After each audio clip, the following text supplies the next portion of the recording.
যারা যেখান থেকে এই মুহূর্তে আমার সঙ্গে যুক্ত হয়েছেন কিংবা পরে দেখবেন সবাইকে জানাচ্ছি শুভেচ্ছা।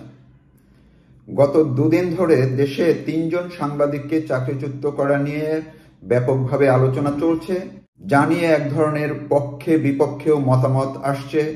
যে যেভাবে পারছেন নিজ নিজ পক্ষে সাফাই গাওয়ার চেষ্টা করছেন।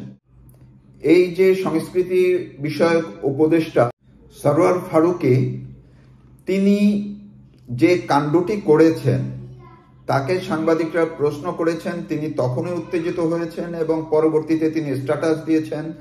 তার পক্ষ নিয়ে এই মব জাস্টিসের যারা কালচারে অভ্যস্ত হয়ে গেছেন গত 9 মাসে, তারা আলটিমেটাম দিলেন 3টি প্রতিষ্ঠানের বিরুদ্ধে এবং যথারীতি সেটি বাস্তবায়ন করা হয়েছে।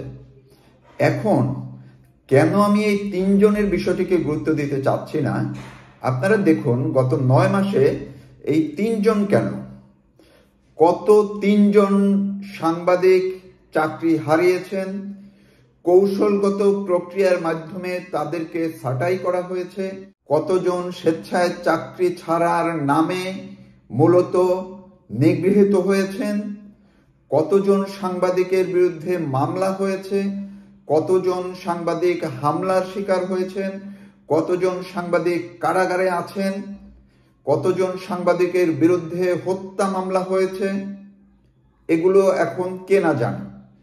এই গত 9 মাসে যেই ঘটনাগুলো ঘটেছে, এর চেয়ে বাংলাদেশের গণমাধ্যমের জন্য কালো অধ্যায় কিংবা কালো সময় আর কখনো আসেনি।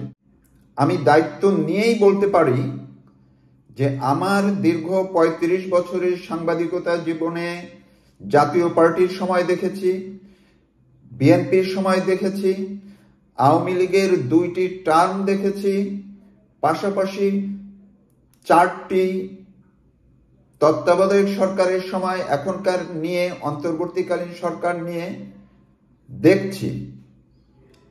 আপনারা যারা বিভিন্নভাবে বলার চেষ্টা করছেন, এমনকি খুবই লজ্জাজনক বিষয় যে আমাদের গণমাধ্যমের অনেক সহকর্মীকেও আমি দেখতে পাচ্ছি তারা বিভিন্নভাবে জাস্টিফাই করার চেষ্টা করছেন। তারা বলার চেষ্টা করছেন এই রকম ঘটনা বা এর চেয়েও বড় ঘটনা এর আগে আওয়ামী লীগের সময় ঘটেছে। আচ্ছা, আমি ধরে নেই আওয়ামী লীগের সময়ে এরকম ঘটনা ঘটেছে বা এর চেয়েও বেশি ঘটেছে, বিএনপির সময় এরকম ঘটনা ঘটেছে বা তার চেয়েও বেশি ঘটেছে, জাতীয় পার্টির সময়ও এরকম ঘটনা ঘটেছে বা তারও আগে ঘটেছে। তার মানে আপনারা কি এটি জাস্টিফাই করতে চাচ্ছেন যে আগে যারা অন্যায় করেছে সেটির আপনারা প্রতিশোধ দেখতে চাচ্ছেন? আগে যারা অন্যায়ের শিকার হয়েছে তার চেয়ে অনেক বেশি সংখ্যক গণমাধ্যম কর্মী যাতে এই ধরনের লজ্জাজনক ঘটনার শিকার হয়, নিপীড়নের শিকার হয়, সেটি আপনারা দেখে খুশি হতে চাচ্ছেন? আপনাদের কথায় আপনারা যারা প্রতিদিন স্ট্যাটাস দিচ্ছেন, বুঝাচ্ছেন, যাদেরকে কেউ স্বৈরাচারের দোষর বলার চেষ্টা করছেন, কেউ আওয়ামী লীগের দোষর বলার চেষ্টা করছেন, তা বলে আপনারা কি মেন করতে চাচ্ছেন?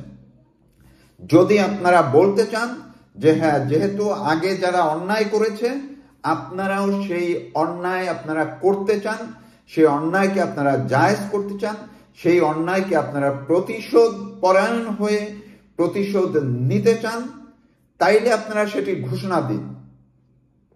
আর যদি সেটি আপনারা দেন, আপনাদের যদি সেই সৎ সাহস, সৎ মানসিকতা থেকে থাকে, তবে আপনারা যারা এই অন্তর্বর্তীকালীন সরকারের যে গত 9 মাসে বাংলাদেশের গণমাধ্যম, সাংবাদিকতা, সংবাদপত্রের জন্য যে কালো অধ্যায় যে রচিত হয়েছে, তাদেরকে যে সমর্থন করছেন, প্রশ্রয় দিচ্ছেন, তার চেয়ে জঘন্য কেউ আর হতে পারেন না। শুধুমাত্র বাংলাদেশি নয়, গত 9 মাসে আন্তর্জাতিক মিডিয়া, সাংবাদিকদের আন্তর্জাতিক সংগঠনগুলো আপনারা খুঁজে দেখুন, তাদের রিপোর্টগুলো খুঁজে দেখুন বাংলাদেশে কি হচ্ছে। শুধু কি ঢাকায়, শুধু কি হত্যা মামলা? প্রতিদিন কোনো না কোনোভাবে মেইন স্ট্রিমের গণমাধ্যমে খবরগুলো না আসলেও সামাজিক মাধ্যমে আসছে, ঢাকার বাইরেও বিভিন্ন জায়গায় হামলা মামলা শিকার হচ্ছেন। আরেকটি ইন্টারেস্টিং বিষয় হচ্ছে, যখন যেই পত্রিকার বা যেই গণমাধ্যমের, যেই টেলিভিশনের যেই সাংবাদিক হামলার শিকার হচ্ছেন, সেই গণমাধ্যম তারা প্রতিবাদ করছেন, তারা সেটি নিয়ে ক্ষোভ প্রকাশ করছেন, কিন্তু অন্যরা সেটিকে জাস্টিফাই করার চেষ্টা করছেন।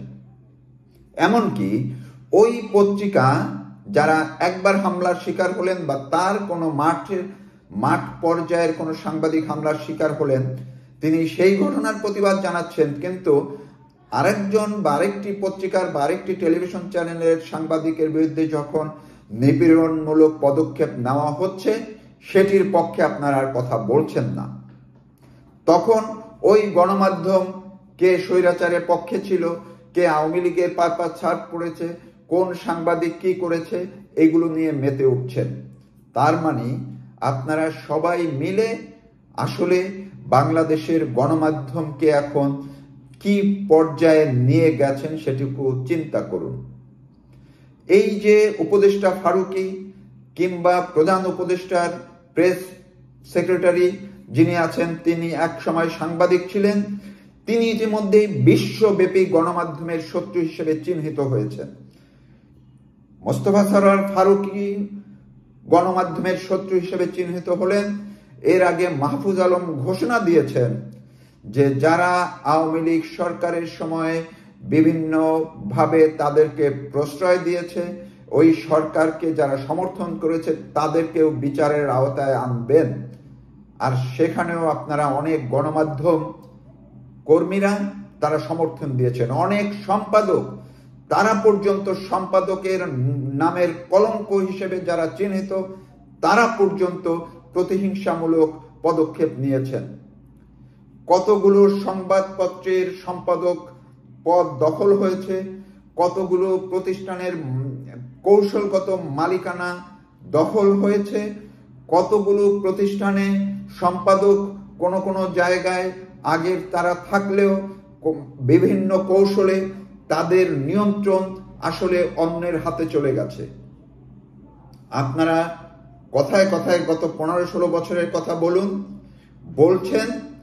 আপনারা যারা আমাদের সহকর্মী, আপনারা ভাবুন, দেখুন প্রত্যেকটি প্রতিষ্ঠানে যদি গত 15-16 বছরের কথাও আপনারা বলেন, সেই ক্ষেত্রেও প্রত্যেকটা হাউজের দিকে তাকিয়ে দেখুন, পাশাপাশি বসে কেউ হয়তো আওয়ামী লীগের সমর্থন করতেন, কেউ বিএনপির সমর্থন করতেন, কেউ জামাতের সমর্থন করতেন, পাশাপাশি ডেস্কে বসে আপনারা কাজ করেছেন। কোন হাউজে ছিল না শিবিরের সমর্থকরা, কোন হাউজে জামাতের সমর্থকরা, কোন হাউজে জামাতের সমর্থকরা ছিলেন না, কোন হাউজে বিএনপির সমর্থক সাংবাদিকরা ছিলেন না, তাদের সংগঠনভুক্ত সংবাদকর্মীরা ছিলেন না। হ্যাঁ, আপনারা সাফার করেছেন, কিন্তু তাই বলে এখন আপনারা দেখুন কতটি হাউজে একেবারেই যারা মুক্তিযুদ্ধের কথা বলেন, মুক্তিযুদ্ধের পক্ষের কথা বলেন, তাদেরকে আপনারা আওয়ামী লীগ ট্যাগ দিয়ে তাদেরকে আপনারা বিভিন্নভাবে চাকরিচ্যুত করেছেন। কতজন সাংবাদিক দেশ ছাড়া হয়েছে এই গত 9 মাসে। আমি আগেই বলেছি কতজনের বিরুদ্ধে হত্যা মামলা হয়েছে। এগুলোকে আপনারা কিভাবে, আপনাদের নিজেদের যদি সততার কথা বলেন, নীতি নিষ্ঠার কথা বলেন, আপনারা কিভাবে এটি সমর্থন করেন? আমি ধরে নেই আপনারা অনেকেই ওই গত সময়েও নিপীড়নের শিকার হয়েছেন। তার মানে আপনি চাচ্ছেন এখনো আপনার আরেকজন সহকর্মীকে আপনি নিপীড়নের মুখে ঠেলে দিতে, এবং তা নিপীড়িত যারা হচ্ছেন তাদেরকে দেখে আপনি উল্লাস প্রকাশ করছেন। আমরা দেখতে পেয়েছি গত সময়ে বা বিগত বিভিন্ন সময়ে যারা বিভিন্নভাবে তৎকালীন সরকারের বিরোধিতা করেছেন, সমালোচনা করেছেন, তারা কেউ কেউ এখন এই সরকারের সময়ও নিপীড়নের শিকার হয়ে আপনারা মাঝে মধ্যে কথা বলার চেষ্টা করেন। কিন্তু তাদের বিরুদ্ধে আমি নাম ধরে বলি, এই কথাগুলো আমি আরো আগে বলেছি। যখন এই প্রথম আলো সম্পাদক মানব জমিনের সম্পাদক, ডেইলি স্টারের সম্পাদক, তারা যখন এগুলো নিয়ে বিভিন্ন বিবৃতি দিচ্ছেন, কথা বলার চেষ্টা করেন, তাদেরকেও আপনারা মব জাস্টিসের নামে তাদের অফিসের সামনে বিভিন্ন রকম প্রতিক্রিয়া জানানোর প্রক্রিয়া আমরা দেখেছি।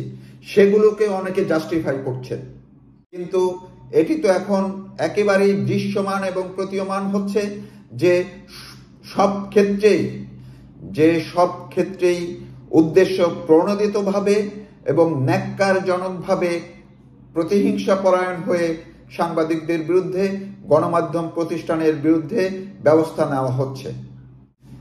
কারণ আপনারা খুঁজে দেখুন, কিংবা যারা আমার সহকর্মী যারা আছেন বা শুনছেন, আপনারা দেখেন যে যতজন সাংবাদিকের বিরুদ্ধে হত্যা মামলা হয়েছে, তারা কতজন আসলেই এই হত্যা মামলায় অভিযুক্ত হওয়ার মতো পর্যায়ে ছিলেন।